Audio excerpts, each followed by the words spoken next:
Hey everyone, exciting, exciting. This is pretty much your last assignment for the course outside of our reflection discussion board.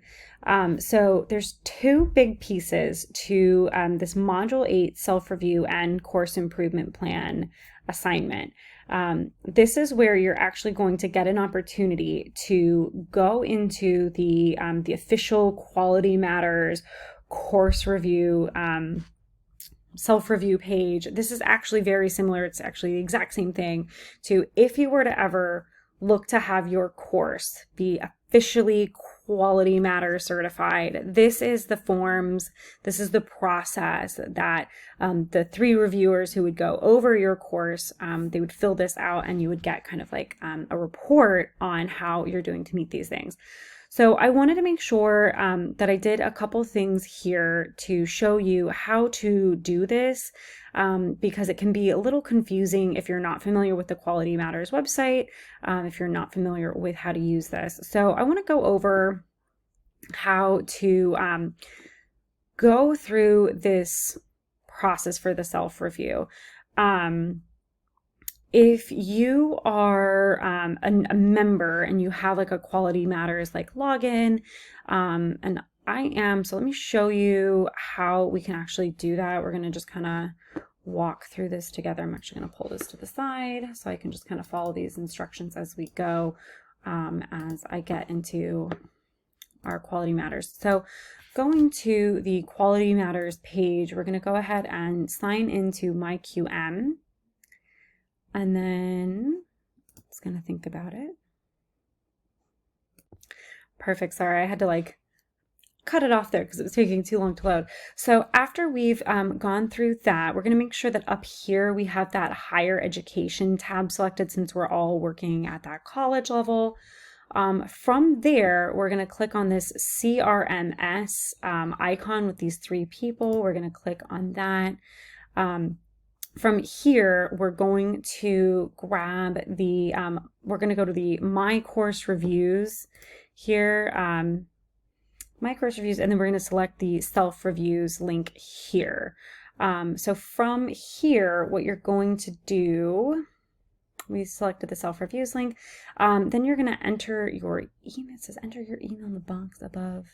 Oh, okay. So then you can go ahead and enter in your email so I think we select the IOC section here, and you'll be able to email yourself that self-review.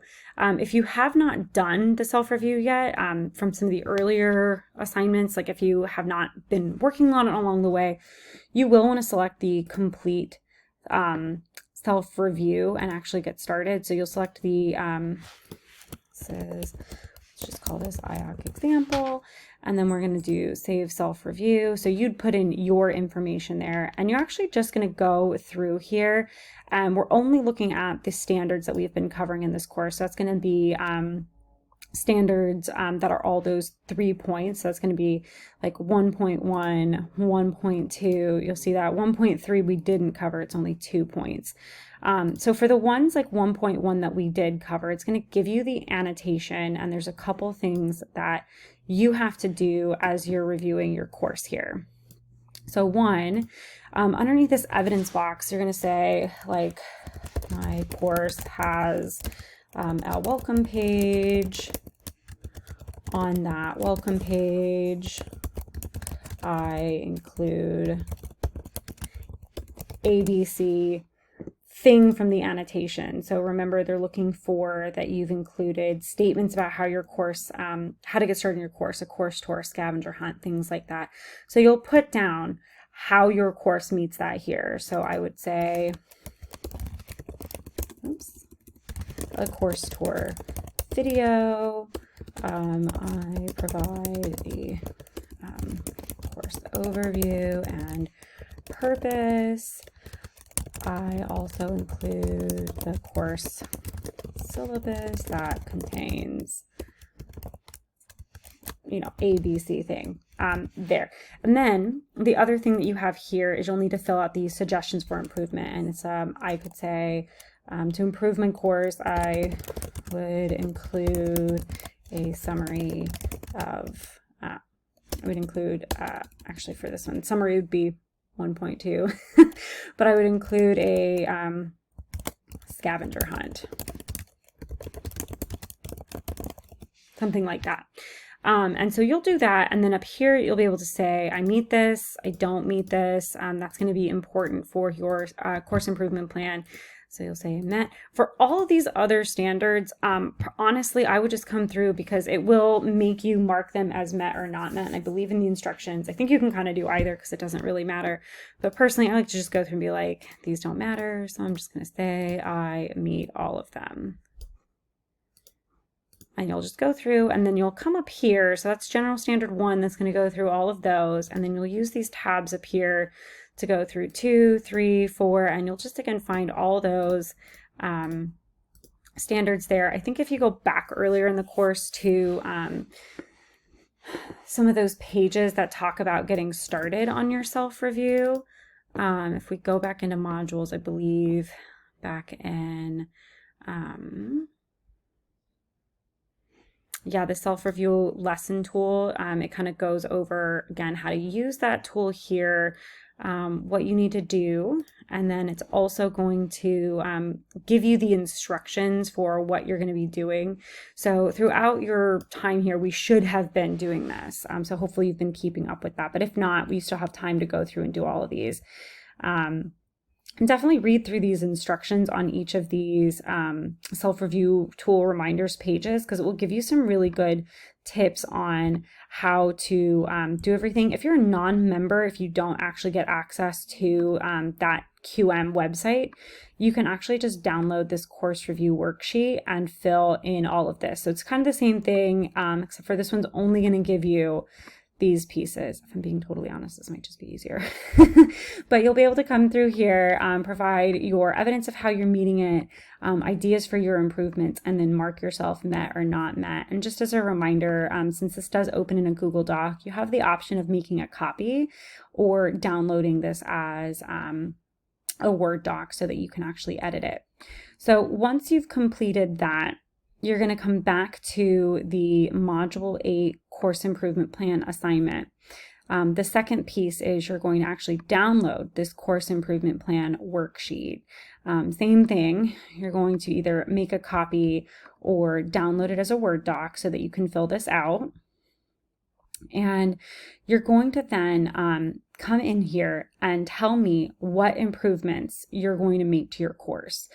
Some things that are going to be important about this is that you have to be clear and specific and measurable, much like we've been looking for in our own courses. This assignment, you have to be extremely clear on what exactly you're doing. So you can't just say, make my learning objectives better. I need an example of how or why or what are you doing to actually make them measurable. So if you're somebody who maybe had a non-measurable verb in an in an objective, you might say, I will be changing my module 4 learning objective from understand to analyze, discuss, and actually explain that. And if you have multiple, you can kind of make that more general and say, like, you know, I'm going to change all of my non-measurable verbs to measurable verbs. Here's an example. And then the potential impact to the learner is the other piece. This is where we actually get to see, have you fully understood the SRS and why it's important to the students? So there's a lot of good information in those annotations as to why they're helpful to students. So if I'm using the example of improving my learning objectives, the reason why I'm going to do that, the impact to my learners is going to be that with clear objectives, my students will be able to better understand what their course goals are and how this relates to what they're going to be able to get out of this course. Here it is a simple yes or no. You can just say, yes, I can implement this improvement on my own, or no, I need help. If no, you would need to indicate who you might connect with to improve it. So for example, if your videos in your course don't have captions, one of those SRS was, the accessibility of text and images and things like that. If you need help making images accessible. You might say, my goal is to add closed captions to all my videos. The impact is that it will help meet those accessibility standards and improve the course experience of my students who are in need of those closed caption on videos. And if it's something that you can't do on your own, you'd say no. And then for here, you might say, oh, I will connect with my instructional designer who will be able to assist me with getting closed captions created, or getting a SRT file for SRT file, or like a transcript of my videos, or if you have like a tech department who can help with that, just listing out generally who you're going to connect with. And then these parts here are pretty easy. What is the date that you're planning on improving your course? In the case of the learning objectives, I might be able to do that by the summer. So I might say June 1st, July 1st, I can have that done. And then this is just for you later. Hopefully you do actually take all of this back to your course and actually implement these plans that we're discussing here. But you'll use this for yourself later as this worksheet, and you can check off when you've done that. So hopefully that's been pretty clear in terms of what you need to do for the self-review, and that this has helped you with what we're looking for here.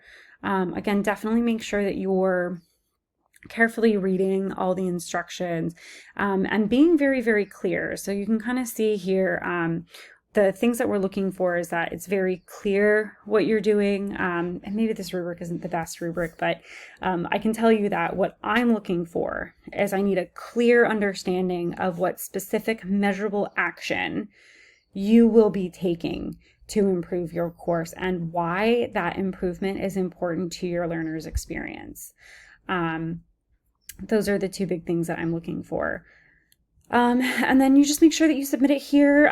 This is one of those assignments where if you submit it, you only have a total of 2 submissions.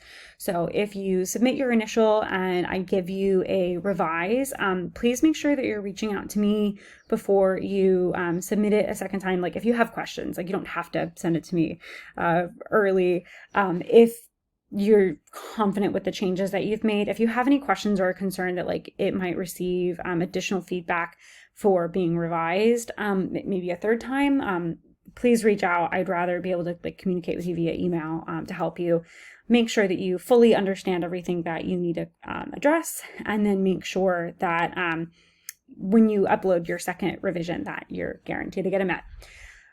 So hopefully this has been helpful. I know that this is one of the more confusing parts of this course because there's 2 big pieces to it. You do need to make sure that you are uploading both your self-review and those improvements. And then making sure that you are, when you're filling out this form, that like number 1 is the change with the biggest impact. So that might be closed captions for you. Like if you're like, wow, getting closed captions and making sure that my videos are accessible is like number 1, make sure that you put that there. If you have something like something smaller, I'm trying to think of something smaller, but anything smaller, you might put that down towards number 5. And just there's not really a whole lot more that you need to do for that, but again, if you have questions, please ask.